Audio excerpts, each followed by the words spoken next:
saking kathah Wijaya. Sasampunipun rata muji negeri Kediri, rebat ingkang Galuh Jaya. Atur limpok lampu. Leres Raden Wijaya. Kenanipun boten kirang-kirang anggen kula lan sedaya laskar Singosari begitu.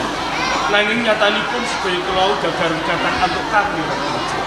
Menawi paman ken surat kakang nampi. Pinangka tindih laskar ing Singosari nanging tan antuk kami. Menawi ngati. Kula piyambake badhe jupakang pinakit lan panjenengan.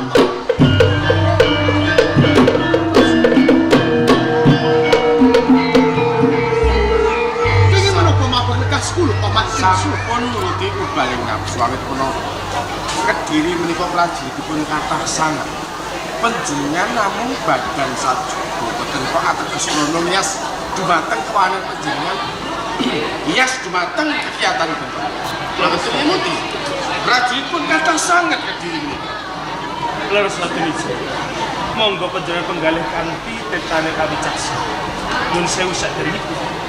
Upami panjenengan jangkah pribadi mesah kalian Sinun Prabu Jalkatbang sedaya kula saged kawestanan mateng kula numbak luput leripun mboten badhe kaleksanan menapa ingkang dados panjenengan panjenengan saderengipun panjenengan panggih kalian Sinun Prabu Jalkatbang tartamtu panjenengan badhe dipun papak prajurit ingkang 1000 cacahipun nanging nyun sewu tuhunipun kula namung badhe cas pangkri upami panjenengan mangkenipun persaudaraan Pagri kenuno kakang nam.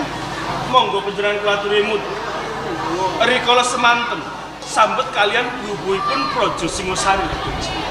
Sinten ingkang dados cucing ayuda senopati perang agul-agul saking Kediri Raden Wijaya. Kakang Rangga Janur. Leres Rangga Janur.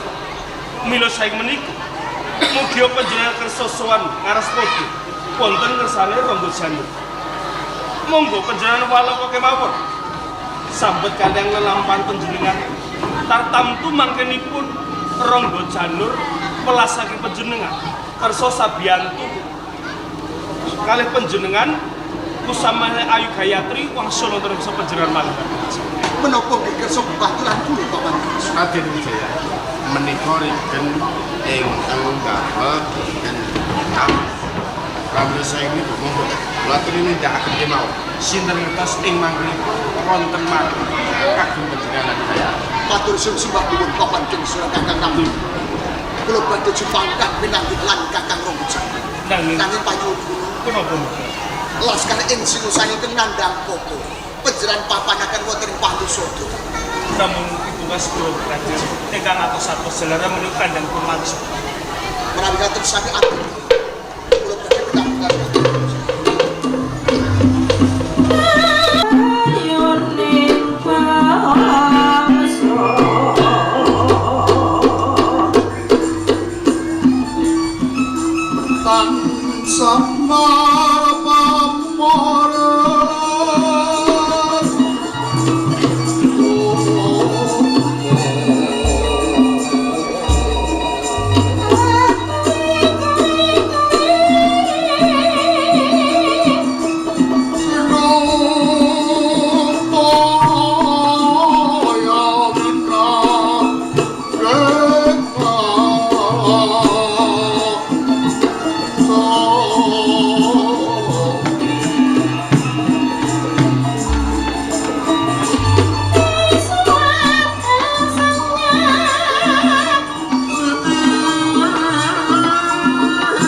Panestulipun Kakang Rombojani kalis ing sambi kula anggen kula tumapak ing kedhi namun sembah pangabekti kula dipunjuk ya tak tampa bali pangestu sanget ing pamugi mugi mewah ora dadi kayunganan sembah pangabekti kula dipunjuk tak tampa bali pangestune kang mbok wae ditampani ya lanjut sanget ing pamugi mugi dadosaken ora nyono yen kowe munggah ketemulan pun wong yen ora Klens sepisan kula tuwi kawijenganipun Kakang Rombojani saha kanggo berbatis ranggit wilujeng slamet antuk pamujimu antuk berkain Gusti Kang Maha Suci nggonku mamah lan rengganis ora isa kena diarani atup aruntut aruntut kanjeng ingkang tengko kali namun kula badhe nyuwun sabiyantunipun Kakang Rombojani kowe teko ning Kediri mung saperlu njaluk sabiyantu marang Klens kowe njaluk sabiyantu pangsulaken garwa kula Dyajeng Gayatri ingkang sakmenika wonten astanipun Paman Prabu Jayakatwang mugi saged wangsul ing tangan kula wau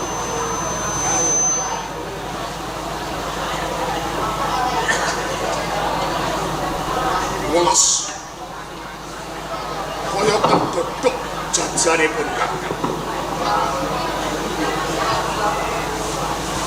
wong lanang endi kelangan bojo orang beratus saya bojomu saiki mapan pengen bojo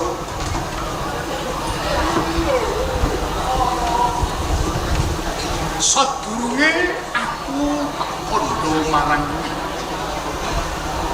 bojomu mapan ing Kediri kuwi mergo sambung lelakon grubuing negara Singosari. Ae ana tetembungan bedah raja Gondaraja boyongane wanita. Lho yen saiki bojomu cumondhok ing Kediri wis pas kok dadi boyongane Sinuwun Prabu Jayakanta. Aku ora ngira nek kowe bakal teko ning Kediri ketemu. Mergo tak anggap aku lan kowe ora sambungane apa-apa. Satune Gusti. Ya mergo lungaku saka Singosari kuwi nadyan kanthi semu iki mergo kowe. Iki menapa nak? Mbuh iki kowe lali apa kadang lali? Nalika aku isih mapan ing negara Singosari kumpulan kowe ana panggolontaing Rama Lembutan. Ana panggolontaing Rama Lembutan. Ana ing dalem Kasiropaten kuwi wong telu. Aku, kowe lan Rama. Ning saben-saben Rama ngersakake gembul bokok tegese dahar. Wong telu ajane wong loro. Kowe lan Rama. Nalika kowe ngrasake sego ngemplok bokok. Tutukku kelametan mergo aku ya luwe. Ning kowe narko semu nyawang aku ora. Kowe ngombe banyu rupane bening gorokanku. Bukan mergo aku ya ngelak. Ning kowe tawa kok tawa nyawang wae ora. Nah. Iki tak anggap salah sangsring sedulur. Namung kendhek toto. Ning ora apa-apa. Ora apa-apa. Aku bisa mangan lan isen tetemku nek aku mangan sisamu. Iki tak padake aku kuwi kirek mangan sisane bendarane. Mira. Kuwi duruk. Nalika kowe digolo-golo lan Rama Lembutan, ditonyol-tonyolke. Satemah keparak. Kowe keparak. Njur diangkat salah sajining prajurit. Pangkatmu Nindya Mantri. Ya sedulur pangkate Nindya Mantri. Kowe nindi prajurit selawe. Ning bareng kaya ngono. Watak lan seragamu malah saya beda. Kaya-kaya kowe ora pemarangan. Lalu ini. Nalika Rama arep tindak turni kowe tedak Kang Mas katuran teksa. Rama pada tindak turni. Panjenenganipun kanthi senengku krungu swaramu kaya ngono. Kaya amuk-amuk lawang swarga. Nanging panjenengan kedah pilih titianipun Rama ingkang sae kursipun ingkang banter prayipun. Jaran 40 tak pilih. Kelangenaning Rama. Kena darani dawuh. Tak rakit rampung tak kenteng ning bumi kreta. Rama munggah ning kreta nyekeli sing kuda. Kowe ya ngono. Bareng aku munggah lisi kuda dipekak aku tiba kantep karo aku meneng wae. Kok menawa wedi tiba. Kasar. Aku seneng. Nalika kowe daup lan Gayatri putra ratu ing Singosari Sri Kertanegara genggelan aku keng Abu Balaraja daupmu sing ngestreni Pindha Widodara lan Widodari tumplek-plek ning Negara Singosari. Aku seneng. Adikku dipundhut mantu putra ratu. Lan putra ratu dadi mantu ratu Kulpinetara. Mbok menawa aku cara banyu kecipratan. Jebul. Ini kowe duwe butuh Hayatri. Saben kepethuk aku penting kluk. Kepergok aku ke minggo wis ora nganggep sapa-sapa marang aku. Sampun. Iku. Yo wiwit kuwi tak anggap wis ora mungki aku. Nek aku suwe-suwe ning Singosari, padha wae aku golek dalaning pati. Mergo mati lampus diri dosa. Aku golek ajining diri. Minggat saka Singosari lunga menyang Kediri. Aku suwita ing saning Sinur Prabu Jayakatwang. Ditampa. Nalika kabeh prajurit Kediri dilumpuh ning alun-alun, nyekseni nggone sodal nampa aku kawisuda Senopati perang. Jebul ngersa dalem kuwi duwe gagasan lan niat arep keceplan Singosari. Senopati dadi bubing Singosari kuwi aku sing jalan. Bojomu digawa Jayakatwang aku ya weruh. Nah, nek saiki kowe rumangsa kelangan bojo, wis sambat aku. Lho biyen nalika aku luwe kok ora tok tawani. Mengko nek kesumun aku butuh wisene wetek. Aduh pangaksaminipun Mas. Menawi nalika semanten kula mboten rewes lan mboten ngatosaken dhumateng Kakang Robojan. Nanging istunipun kula tresna lan Kakang Robojan. Mila saking menika Kakang. Mugi welas dhaten pun. Panelangsanipun garwa kula Dyajeng Gayatri. Menika nggih kekes atipun. Kersa bebantu. Marginipun kados pundi Dyajeng Gayatri saged wangsul ing tangan kula. Neno njaluk tulung kelawan aku kuwi kowe kanggo jangkep ora? Cakep. Mengko nek aku sumaguh ngakuwi nggonmu njaluk tulung, nggonku njaluk Gayatri ya bojomu saka astaning Sinur Prabu Jayakatwang mesti adu karosan. Sing tak nggo menang apa? Pindaning tekek mungsuh boyo, tekeke aku boyone ngersa dalem. Kami pindho kae ratu Gustiku.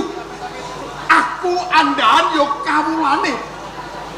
Lho nek aku sumalonong semakin jaluk Gayatri, ki padha aku wani kelawan Ratu Semangku. Kakang Robojan.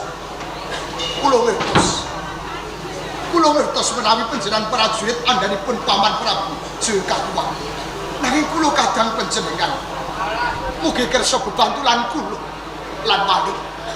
Menawi panjenengan benajeng lan Paman Prabu Jayakatwang nanging lemah perang kula badhe bebantu lan panjenengan Kakang Robojan. Kaya wong dongeng kuwi. Lho kowe arep kadepanan Sinur Prabu Jayakatwang. Lah kowe mencola saka kreta ora wani. Kowe iki jareke aku golong komik. Lho nek kowe tresno kene yen ora mencolot, kowe tulung aku. Wis. Yen kowe butuh njaluk bali ning bojomu, adikku Bagus Wijaya. Wonten pundi? Kowe tak tuduh. Iki dalan tumuju Taman Pamargupati. Wanci kowe ngene iki saudara Sinur Prabu Jayakatwang ing Gangarsari. Kowe rono petuk ana jaluken kansan. Kakang Robojan. Estunipun kula sampun budidaya. Nanging sedaya tak antuk kawuju. Oh, iki wis budidaya sampun rentuk gawe. Dur kowe nabrak ngawur ing judul njaluk tulung aku. Nek ngono cetane cara kowe golek dalane pati. Kakang Robojan. Mugi welas dateng kula. Raga kula panjenengan siksa kula lilo.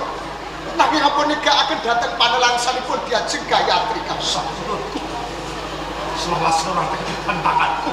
Ya mergo lakon iki. Aku mentolo wahan. Mergo sing dalanku. Ing aku tersemar. Aku nyemana-mana fokus. Kowe calon. Mbok piye mengko dadine? Ing isi tresno lan tulas sekar semestane. Kowe bisa dadi pangarsaning tulas sekar. kowe ndang metu saka kene. Kuwan kowe iki. Prajurit kasiopaten padha rene. Mengko yen kowe konangan cilik kowe dibekakak. Gedene kowe dicuping-cuping. Iki boten kakang. Kula boten badhe wangsul menawi kakang Rogo Janur dening janji menawi bebantulan kula. Yen saiki aku durung bisa jawab ning mbuh sesuk ngusundek. Ning saiki kowe golek slamet windang bali saka boten kula boten badhe wangsul. Windang bali boten kakang.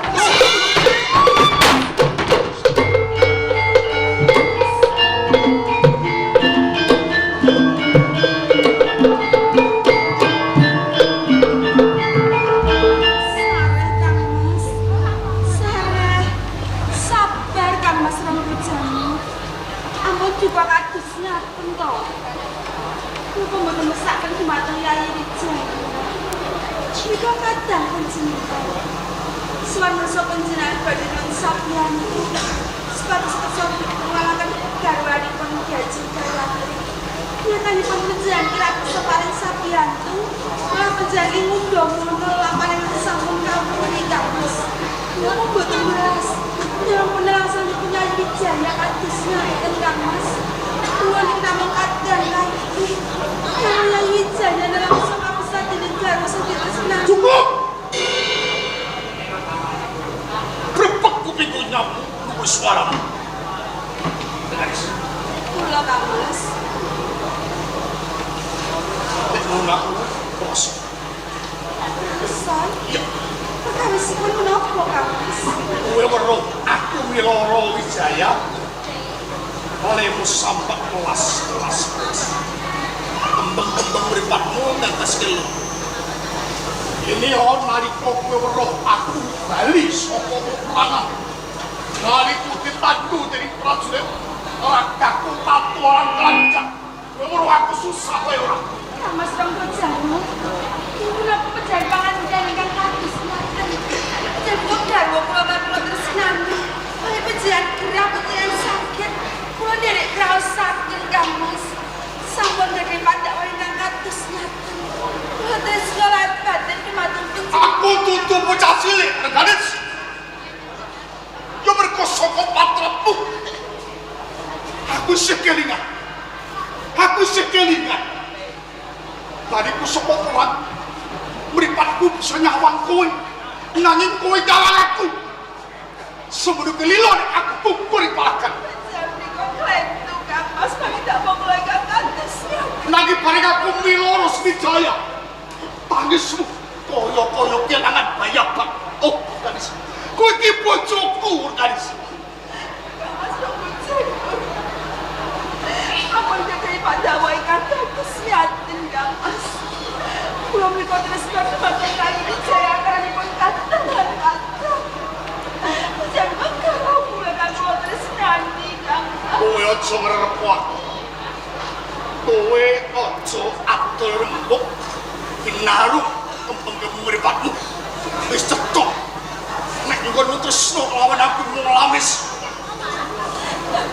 Saben-saben kowe kumecap kula welas lan Wijaya. Kula welas lan Wijaya Kang Mas. Oh, Reganis. Kowe ngucap. Yen kowe welas lan Wijaya. Wijaya ora ono. Pidato tutut Wijaya.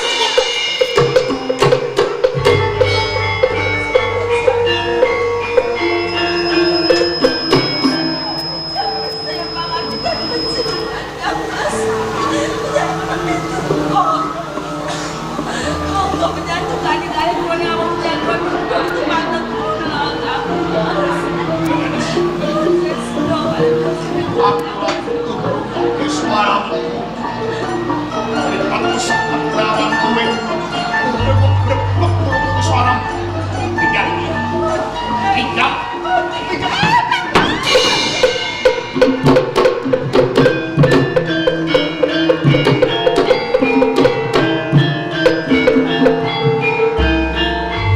Rogo Janur. Ojo enak kapenak inggih jigrang sila tumpang ana ing Praja Kediri. Nanging elinga brubuing Praja Sari lan guguring negara Singasari. aja kok anggap berat. Ayo, yen kowe wataking satriya lan curing jagat wong Kediri, metuwon jaba tugelmu iki Ranggalawe adep ana Janur.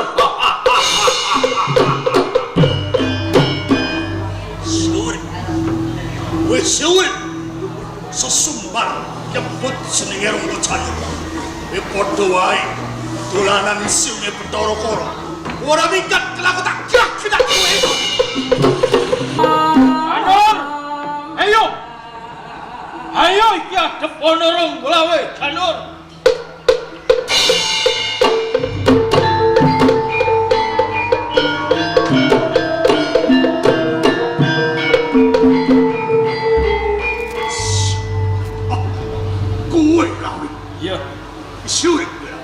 Ya kene ora. Bathara Kang Moh Bagong sih paring keludangan kelawan aku. Yen aku dina iki petun kelawan kowe, Rangga Janur. Aku ngerti Rawi. Suaramu ditenem kanggo nutup-nutupi ing atimu. Mergo wis ora duwe negara. Tak umpamake kuwat ibri-ibrat kurang pensepan, kewan segremetan kurang diulek. Saiki ini wae, timbang uripmu kelambrangan, mung banter suaramu oleh dalaning pati, becik kowe melaku ning Kediri, tak suwe tak kira saudara Prabu Jekatmang nyambut gawe bareng aku. Iya, matur nuwun dening kowe ngiman kelawan aku. Nanging ngerti Rangga Janur, tekaku ing papan kene aku ora nrimakake sidaning Sinun Prabu Sri Kertanegara lan para pangorbaning prajurit sing padha gugur rikala perangan Singasari lan najan to aku dina iki kok eman bakal tak suwitake kan Prabu Jayakatwa ora sudi. Rawi, nek ngono aku iso ngarani kowe. Ya dina iki kowe golek dalaning pati ora ketemu kelawan Yama Dipati. Aku Yama Dipati cabut. Koyo Prabu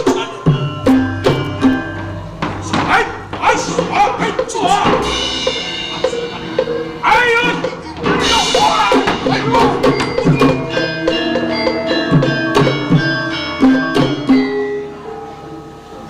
Joyo! Kowe kondang satya kang limpat.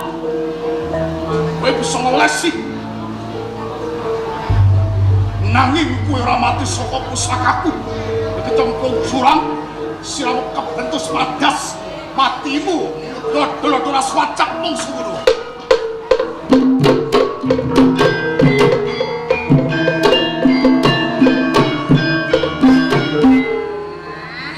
Wis ana sak pinggire sendang yen kaya ngono aku bakal nambah ana ing kene lan umbah-umbah ning papan. Bareng tak ngono kok ana suara jelotunan. Sapa lho ya? Lho?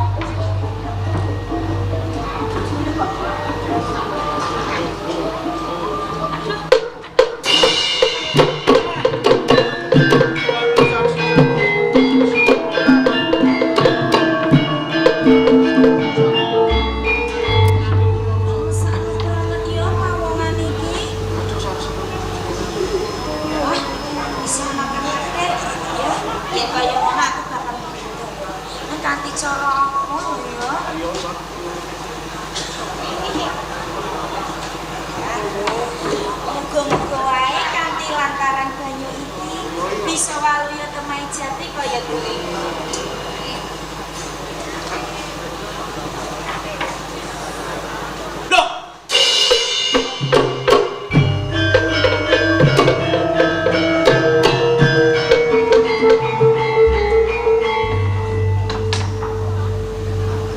Iki menungso apa sundel bolong iki?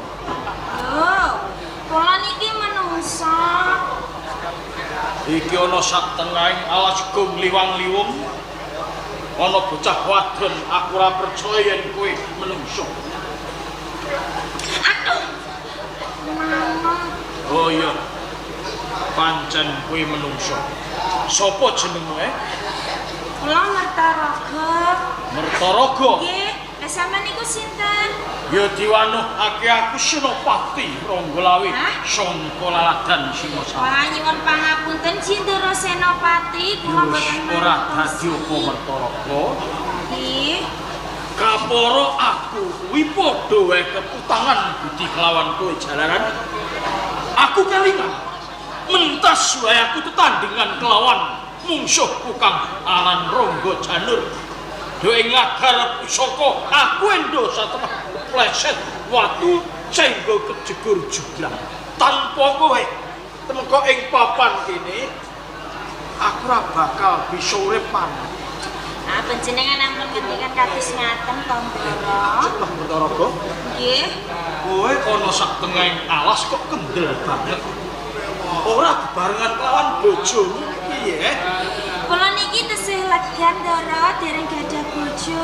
Kowe kuwi Nggih. urung duwe bojo. Dereng. Nek ngono padha karo aku. Lah kok sami?